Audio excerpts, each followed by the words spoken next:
Hello दोस्तों, आप सभी का मेरे YouTube चैनल में स्वागत है। आज हम पढ़ेंगे अध्याय 11 अधातुओं का रसायन केमिस्ट्री ऑफ नॉन मेटल्स का लेक्चर 7, जिसमें आज का हमारा टॉपिक है अधातु और धातु के बीच अभिक्रिया, reaction between non metals and metals. तो चलिए इस टॉपिक में आगे बढ़ते हैं। हमने पहले भी अधातु और धातु के बीच कुछ अभिक्रियाओं के बारे में सीखा है। ओके, तो हम लोगों ने अधातु और धातु के बीच के अभिक्रियाओं के बारे में सीखा था एसिड बेस एंड साल्ट वाला चैप्टर में, अम्ल क्षारक एवं लवण में, कि वह किस प्रकार से क्या करता है, अभिक्रिया करता है। आइए इन्हें दोहराए। ओके, तो चलिए इसको और अच्छे से समझने का प्रयास करते हैं। तो चलिए इसको समझते हैं। जैसे कि मैग्नीशियम की क्या लेते हैं, 2 मॉलिक्यूल सॉलिड फॉर्म में, प्लस ऑक्सीजन की क्या गैस फॉर्म में लेते हैं, तो क्या मिलता है हमको, मैग्नीशियम ऑक्साइड। ओके, तो यहाँ पर आप लोग याद रखिएगा कि यहाँ पर एस लिखा गया, यहाँ पर जी लिखा गया, यहाँ पर एस लिखा गया है, यह क्यों लिखा गया है। तो इसमें याद रखिएगा कि एस सॉलिड को प्रदर्शित करता है अर्थात मैग्नीशियम को सॉलिड फॉर्म लेते हैं अर्थात ठोस फॉर्म में, और ऑक्सीजन को जी अर्थात गैस फॉर्म में लेते हैं, तो हमको मैग्नीशियम ऑक्साइड सॉलिड फॉर्म अर्थात ठोस फॉर्म में प्राप्त होता है। तो ठीक इसी प्रकार कॉपर को क्या लेते हैं, सॉलिड फॉर्म में लेता है, और ऑक्सीजन को गैस फॉर्म में लेते हैं, तो हमको कॉपर ऑक्साइड प्राप्त होता है सॉलिड फॉर्म में। और आयरन को सॉलिड फॉर्म में लेता है, सल्फर को क्या लेते हैं, इसको भी सॉलिड फॉर्म में लेते हैं, तो हमको AeS सॉलिड फॉर्म में प्राप्त होता है। इसका नाम क्या है, आयरन पायराइट। ओके, इसको याद रखिएगा, इसका नाम क्या है, तो यह है iron pyrite. Okay, iron pyrite. Magnesium के क्रिया क्या है, नाइट्रोजन के साथ कराते हैं, तो हमको मैग्नीशियम नाइट्राइड प्राप्त होता है Mg3N2। ठीक इस प्रकार सोडियम की क्रिया हम लोग क्लोरीन के साथ कराते हैं, तो हमको NaCl सोडियम क्लोराइड प्राप्त होता है। एवं कैल्शियम की क्रिया का क्या है, फास्फोरस के साथ करवाते हैं, तो हमको calcium phosphide Ca2CA3P2 solid form में प्राप्त होता है। धातु और धातु आपस में अभिक्रिया कर आयनिक यौगिक बनाता है। ओके, जो धातु और धातु है वो आपस में अभिक्रिया करके आयनिक यौगिक बनाता है। ओके, तो चलिए समझ लेते हैं कि आयनिक यौगिक क्या होता है। वह यौगिक जो किसी विलयन में धन आयन एवं ऋण आयन घटकों में टूट जाता है आयनिक यौगिक कहलाता है। आयनिक यौगिक किसे कहते हैं, तो वह यौगिक जो किसी विलयन में धन आयन एवं ऋण आयन घटकों में टूट जाता है आयनिक यौगिक कहलाता है। तो चलिए इसको एग्जांपल के द्वारा समझते हैं। जैसे कि सोडियम क्लोराइड लेते हैं, क्या है, सोडियम क्लोराइड एक यौगिक है, इसको क्या करते हैं, किसी विलयन में क्या करते हैं, डालते हैं, तो जैसे कि HOH का क्या है, विलयन है, ये क्या है, जल है, H2O।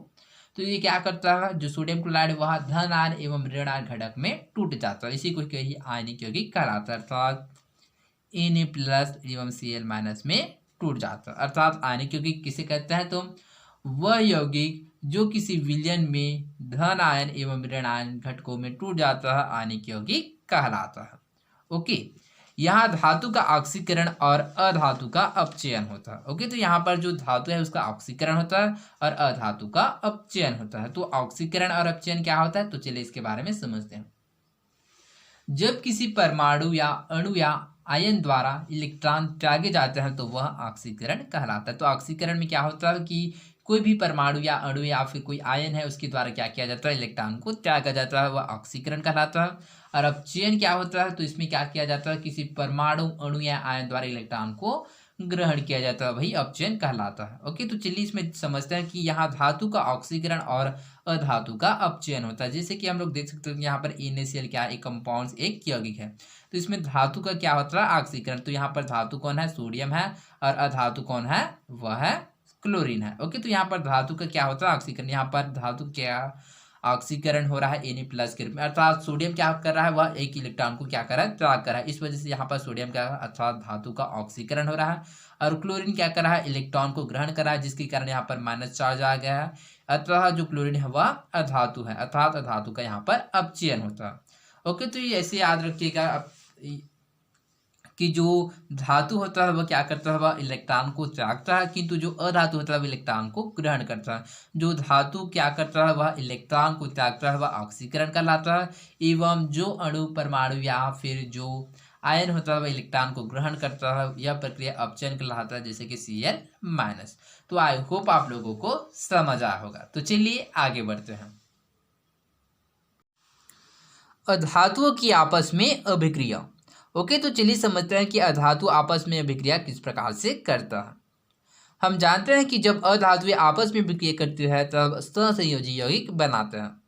ओके, तो जब अधातु आपस में अभिक्रिया करते हैं तो क्या बनाता है, वह सहसंयोजी यौगिक बनाते हैं। ओके, तो सहसंयोजी यौगिक किसे कहते हैं, तो जिन यौगिकों के अणुओं में परमाणु परस्पर सहसंयोजी बंध द्वारा जुड़े होते हैं उन्हें सहसंयोजी यौगिक कहते हैं। सहसंयोजी यौगिक किसे कहते हैं, तो जिन यौगिक के परमाणु में क्या होता है, जिन यौगिक के अणुओं में परमाणु परस्पर सहसंयोजी बंध द्वारा जुड़े होते हैं उनको सहसंयोजी यौगिक कहते हैं। ओके, तो इस प्रकार से जो धातुएं अब जो अधातु होता है वो आपस में विक्रिया करके सहसंयोजी यौगिक बनाते हैं। अधातुएं अनेक सहसंयोजी यौगिक बनाते हैं। यहाँ हम केवल क्लोराइड और ऑक्साइड अर्थात क्लोरीन और ऑक्सीजन की यौगिक को समझेंगे। ओके, तो जो धातु होते हैं क्या है, बहुत सारे सहसंयोजी यौगिक बनाते हैं। तो यहाँ पर हम केवल क्लोराइड तथा ऑक्साइड अर्थात क्लोरीन और ऑक्सीजन की यौगिक को ही समझेंगे। क अधातुओं की क्लोरीन से अभिक्रिया। अधातु क्लोरीन से अभिक्रिया कर क्लोराइड बनाते हैं। ओके, तो जो अधातु होता है वह क्लोरीन के साथ अभिक्रिया करके क्लोराइड बनाता है। जैसे कि यहाँ पर है कार्बन, कार्बन क्या है, एक अधातु, यहाँ पर इसकी क्रिया क्या है, क्लोरीन के साथ करते हैं तो क्या करता है, हमको कार्बन टेट्राक्लोराइड प्राप्त होता है। ओके, सी से मतलब कार्बन, चार से मतलब टेट्रा और Cl मतलब क्लोराइड, तो कार्बन टेट्राक्लोराइड प्राप्त होता है। तो यहाँ पर कार्बन हम लोग सॉलिड फॉर्म में लेते हैं और क्लोरीन को गैस फॉर्म में लेते हैं, तो हमको कार्बन टेट्राक्लोराइड लिक्विड फॉर्म में प्राप्त होता है। ओके, यह एल लिक्विड को प्रदर्शित करता है अर्थात द्रव फॉर्म में को प्रदर्शित करता है। H2 हाइड्रोजन को क्या है, गैस फॉर्म में लेता है और क्लोरीन को भी गैस फॉर्म में लेते हैं, तो हमको ECl हाइड्रोजन क्लोराइड प्राप्त होता है ग्राम में। ठीक इसी प्रकार क्या है, फास्फोरस को सॉलिड फॉर्म में लेता है, क्लोरीन को गैस फॉर्म में लेते हैं, तो हमको 4PCl3 लिक्विड फॉर्म में प्राप्त होता है फास्फोरस ट्राइक्लोराइड। फास्फोरस यहाँ पर 3 क्लोरीन है इस वजह से ट्राई और क्लोराइड, तो फास्फोरस ट्राइक्लोराइड। इसी प्रकार ख है अधातु की ऑक्सीजन से अभिक्रिया। तो चलिए देखते हैं कि अधातु की ऑक्सीजन से अभिक्रिया करके क्या बनाता है। अधातु ऑक्सीजन से अभिक्रिया कर ऑक्साइड बनाती है। ओके, तो अधातु ऑक्सीजन से अभिक्रिया करके ऑक्साइड बनाती है। जैसे कि कार्बन या ऑक्सीजन के साथ क्रिया करके कार्बन डाइऑक्साइड बनाता है, सल्फर ऑक्सीजन के साथ क्रिया करके सल्फर डाइऑक्साइड करता है, और जो फास्फोरस है वह ऑक्सीजन के साथ क्लियर करके यह भी P4O10S क्या है, ऑक्साइड बनाता है। ओके, तो चलिए इसको समझते हैं कि इसका नाम क्या है। तो P4O10 यहाँ सॉलिड फॉर्म में हमको प्राप्त होता है। तो इसमें याद रखिएगा इसका नाम फास्फोरस पेंटाक्साइड है। क्या है, वह है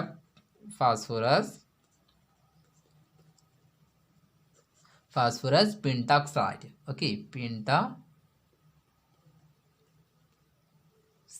ओके, तो ये इसका नाम है P4O10 का, जो हमको सॉलिड फॉर्म में प्राप्त होता है, तो इसका नाम है फास्फोरस पेंटाक्साइड।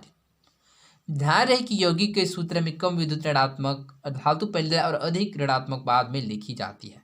ओके, तो जैसे कि हम इस अभिक्रिया में समझ सकते हैं कि जो क्या है, जो कम विद्युत ऋणात्मक धातु है उसको पहले और अधिक ऋणात्मक बाद में लिखे जाते हैं। जैसे कि यहाँ पर क्लोरीन क्या है, अधिक ऋण विद्युतीय अधातु है। ठीक इसी प्रकार ऑक्सीजन अधिक ऋण विद्युतीय अधातु है, इस वजह से इसको क्या है बाद में लिखा गया है, किंतु इसके पहले क्या है, जो कम अधातु वाले जो कम ऋण विद्युतीय अधातु है उसको लिखा गया है। चूंकि ऑक्सीजन और क्लोरीन दोनों की विद्युत ऋणात्मकता का मान अन्य तत्वों की अपेक्षा अधिक है, इसलिए यौगिकों के सूत्रों में इन्हें बाद में लिखा जाता है। तो जैसे हम लोग देख सकते हैं कि इस अभिक्रिया में कार्बन जो ऑक्सीजन एवं जो क्लोरीन है इसका जो विद्युत ऋणात्मकता का जो मान है वो अन्य तत्वों की अपेक्षा अधिक होता है। इस वजह से इन सभी यौगिक के सभी कंपाउंड्स में क्या है, यौगिक के सूत्रों में इन्हें बाद में लिखा जाता है। ओके, तो आई होप आप लोगों को समझ आया होगा। तो आज के लिए बस इतना ही, मिलते हैं अगले वीडियो में। धन्यवाद।